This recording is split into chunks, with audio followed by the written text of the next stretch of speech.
Now we are excited to continue our Spotlight series and are honored to welcome our next guest and presenter, a great leader of our community, Secretary Julian Castro. He's the CEO, currently the CEO of the Latino Community Foundation.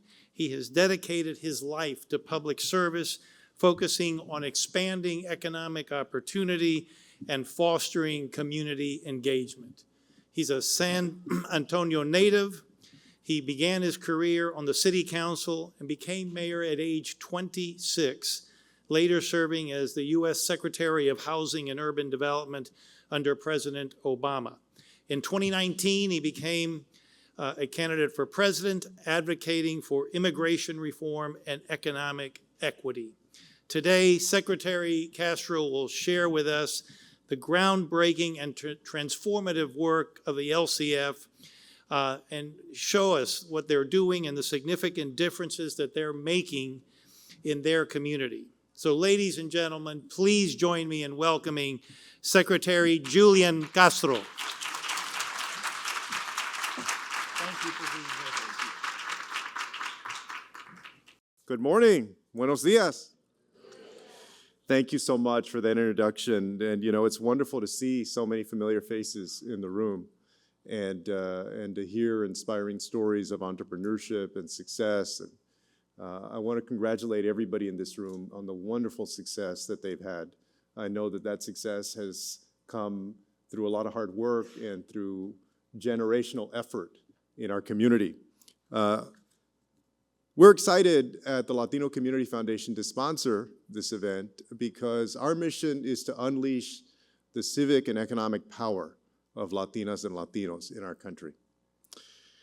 My brother Joaquin and I grew up on the west side of San Antonio. I know that we have some San Antonians here, at least some Texans. And I grew up in a community on the west side where many folks had moved in during the Mexican Revolution from 1910 to 1920. And I would go and buy bottles of Coke and candy, Big Red, for those of y'all that know what they sell in Texas, at a convenience store owned by a Menchaca. We would shop at a grocery store owned by a Centeno. We'd watch on TV a guy named Ancira selling cars and an attorney named Herrera advertising his legal services. I grew up in a town with a mayor named Cisneros in the 1980s. I know Henry is around somewhere. And so I grew up with this sense of our entrepreneurialism rooted in my neighborhood, in my life experience, like many of you, I'm sure, did. Many of you even in your own families. And yet, 25 years later, when I became mayor of my hometown and I looked through the list of our substantial contractors at the city, and I looked at the list that the San Antonio Business Journal put out of procurement, I didn't see those Martinez's or Hernandez's or Garcias. I'm sure this is a common experience that many of y'all have had, whatever community that you live in. We're excited at the Latino Community Foundation because we aim to change that. In this post-Harvard affirmative action, anti-DEI new world that we live in, that all of us right now are trying to figure out, we're excited about what we consider an integrated economic justice and opportunity framework to make sure that we champion entrepreneurialism, that we do it in smart, new ways, and link that with civic engagement that has the impact of changing policy for the better, that really serves Latinas and Latinos in our country. In 2024, we launched something we call the Latino Capital Accelerator, which is basically a performance boot camp to increase and scale, enhance and scale CDFIs in the state of California to help them either recertify and get bigger, or those that are working to get certified to do that in the first place. We're excited at models that Raza Development Fund and others have set forward and the knowledge that they're sharing with us. In 2025, we're going to launch something we call the California Procurement Playbook. This is about how we can do procurement more smartly, to ensure that at the federal level, the state level, and the local level, more Latina and Latino-owned businesses are able to compete successfully.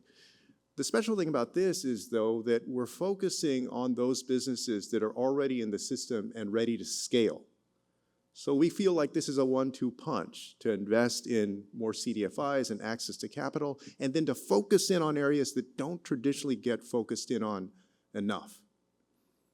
I want to live in the world where one day that for every Musk, we also have a Musquiz.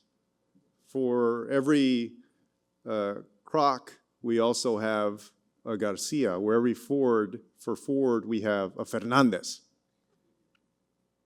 Where not only do we have small and medium-sized businesses, but we have those businesses that we're reading about and hearing about and watching every single day in our country and across the world. The second part of that, though, is that we have to link that with ensuring that there's greater civic engagement. We believe that by investing in entrepreneurialism, we also invest in people who are more engaged in their community, people who are more likely to vote, people who are more likely to run for office and participate in our democracy. And in doing that, in addition to the generational wealth that's created, that we also create greater prosperity for everybody. We know that not everybody is going to be a business owner, right? But there are tremendous numbers of employees, of others who indirectly benefit or directly benefit from that entrepreneurialism. So we combine the two. We invest in hundreds of nonprofits that are Latina and Latino-led. This is important because in big philanthropy, less than 2% of the money that big philanthropy invests actually goes to Latina or Latino-led organizations, nonprofits. Imagine that, the gap there. Of the organizations that we invested in the state of California, for instance, over the last few years, they have leveraged more than $700 million of American Rescue Plan money into their communities, into their neighborhoods, making a difference on infrastructure, on programmatic investments. It's the combination of those two things that we believe is going to lead to greater economic justice and opportunity, and also better policy that benefits our community. This is important because I don't have to remind anybody in this room that this is a Latino century in the United States. As y'all have heard so often, 1/5 of the population now in our country is Latina or Latino. More than 1/4 of the children in the United States of America are young Latinas or Latinos. In states like California and in my home state of Texas and other states, more than 50% of the children sitting in school seats in public schools are from our community. We can only have a successful and prosperous United States of America if we have a successful Latino community. That's why we're proud to be here, proud to sponsor this, and proud to work in community like the Imperial Valley of California, where in April we agreed at the request of Governor Newsom's office to lead an effort to build up the nonprofit capacity there, so that as tremendous wealth is created with lithium extraction in the years to come, that everybody, including so many people in our community, in a county, in Imperial County, that's 86% Latino, will also prosper.